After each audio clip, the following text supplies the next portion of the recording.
Благодарам, почитувам Ковачевски, за вашиот политички ангажман.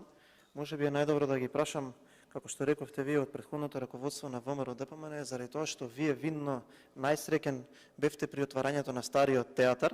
и треба најверојатно некој од тоа време да одговори како вие со вашето политичко искуство од раните 90-ти сте завршиле на тоа место да бидете на неколкумина 2,5-3 метри веќе во вториот ред за тој што кажувате дека не може да дое во државата и за тоа треба да се одговорите внатре во партијата. Од аспект на што кажувавте на 18 јули дека сте ја задолжиле владата, таму стоеше во тој заклучок дека во рок од 20 дена вие го задолжувате Министерството за здравство да излезе со конкретни податоци. До ден денес такви податоци нема. На пресконференцијата беше евидентно една работа, дека е конфузна и дека сите таму учинители, освен оној од Центарот за јавно здравје, кој што е најповикан и треба да биде таму, затоа што таа е институцијата која што прва треба да биде засегната при ваков скандал и да одговори на прашањата, не беше присутен на пресконференцијата. Таму се даде една фамозна изјава дека ако била хемофилтрацијата 500 денари никој не мога да реагира и беа припраќани како пинг-понг топче помеѓу институциите и никој не даде конкретна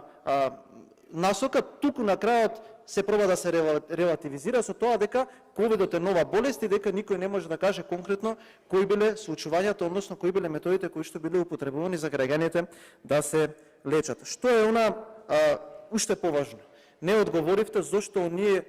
раководители на институциите кои што неколку месеци знаеле за овој скандал, не ги отповикавте од функцијата. Зошто дозволувате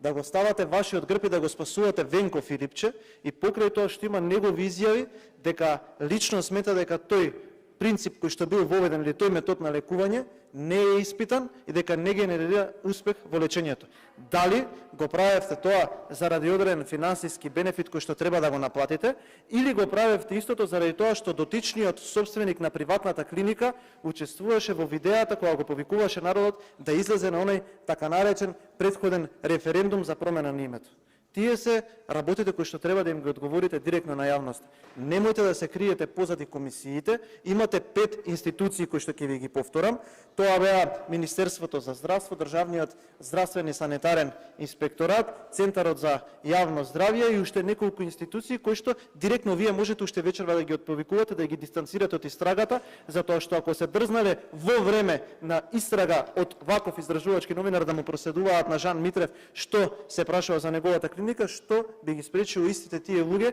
и сега да ја компрометираат истрагата и на крај повторно да излезе како со Тетовската болница, да има 11 месеци кабелот е крив, па потоа да беат обвинети некои тројца за казна затвор од 1 до 5 години. Не сум задоволен од одговорот и немам дополнителни прашања.